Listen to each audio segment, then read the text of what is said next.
Hi, my name is PJ, and I attend the Miami Valley School, and I am enrolled in a Buddhism class. This, I believe, is my fourth video I'm making for my class, and it is the final one. And the assignment for the video was to reflect on the Shikantaza meditation that we did last week. For those of you who don't know, the Shikantaza meditation is a meditation. We did 45 minutes of it, and it's a position where you sit completely upright, knees bent, hands like on your thighs, chin down, and you just have to sit upright, back straight for 45 minutes.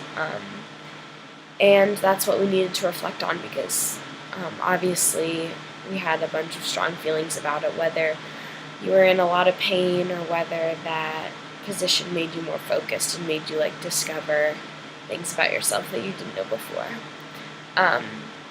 So I guess my reflection on it, I'll just start off with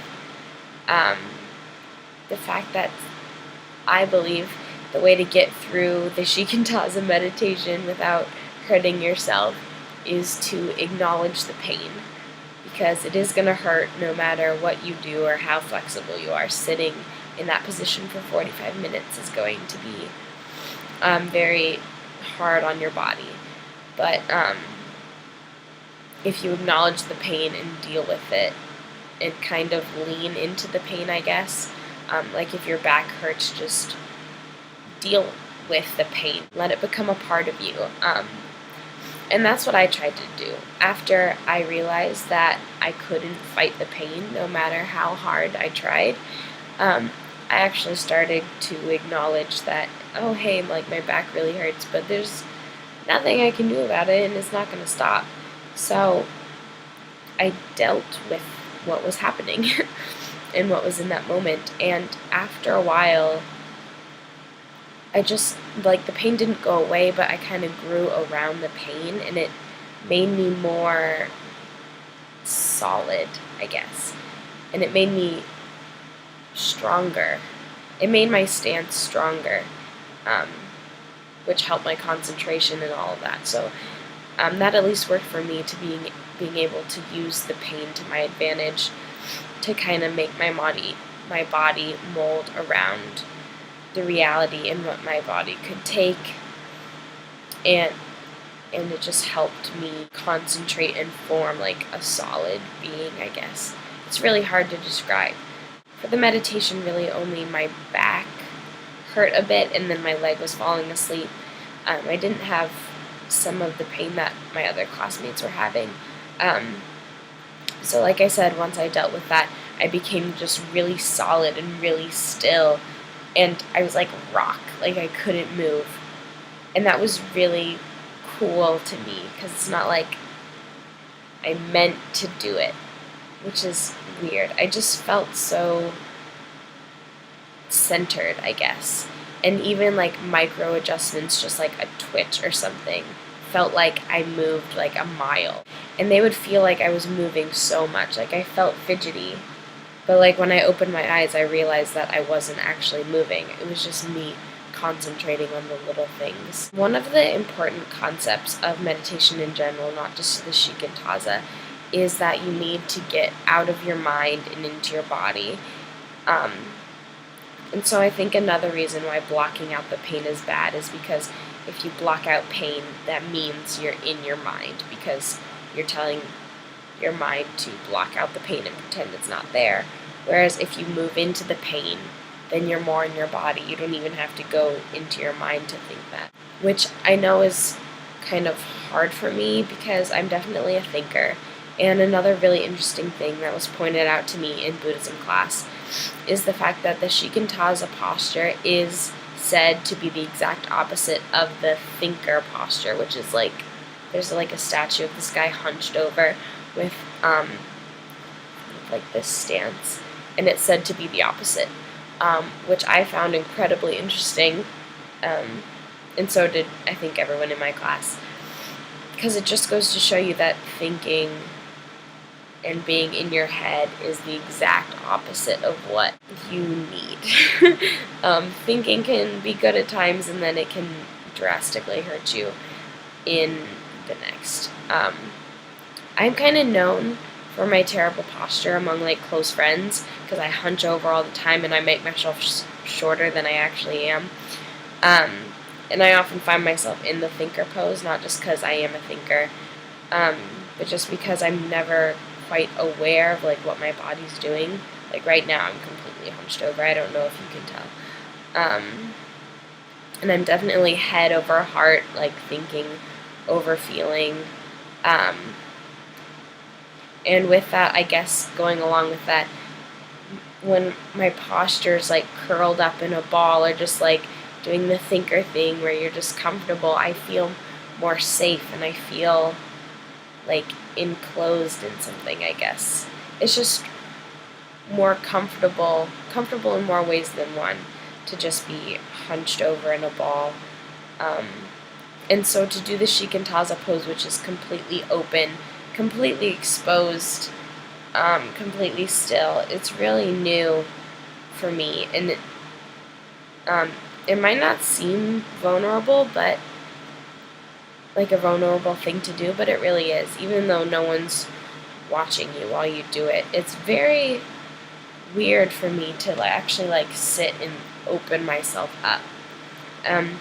It's funny because one of my friends who's not in Buddhism class, we've actually talked about this a lot because we noticed that boys tend to sit like with everything spread out, like their legs completely spread out, their arms sprawled all over, where we saw that girls cross their legs, like cross their arms and like hunch over, because we were on a school trip and we had a really long plane flight, and the guys would fall asleep with like their limbs everywhere, and the girls would just curl up in a ball and like lean against the side of their seat.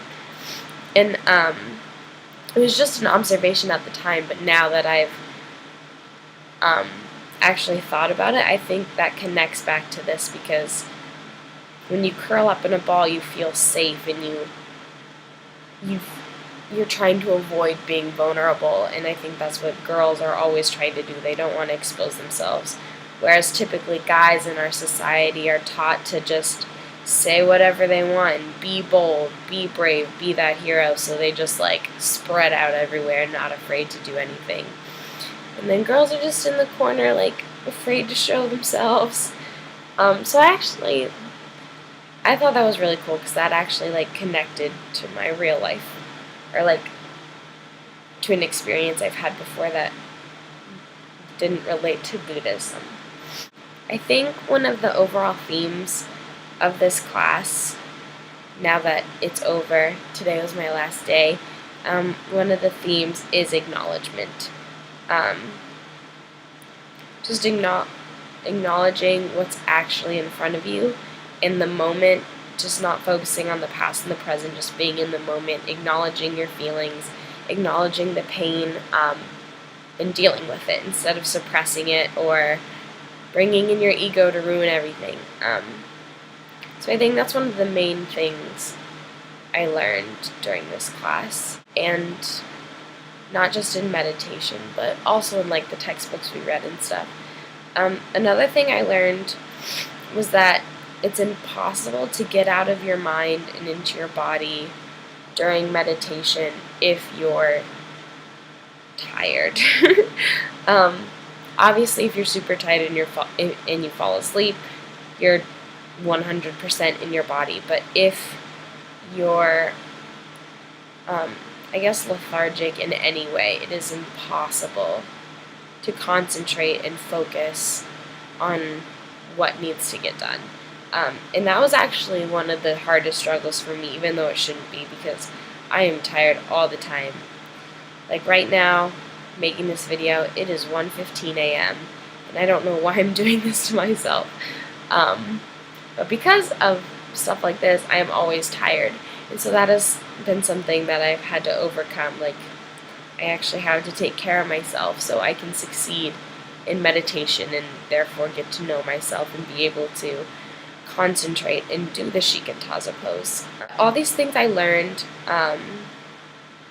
are amazing. I didn't know anything about Buddhism before, but I haven't actually got a chance to apply them yet. But I will in the future.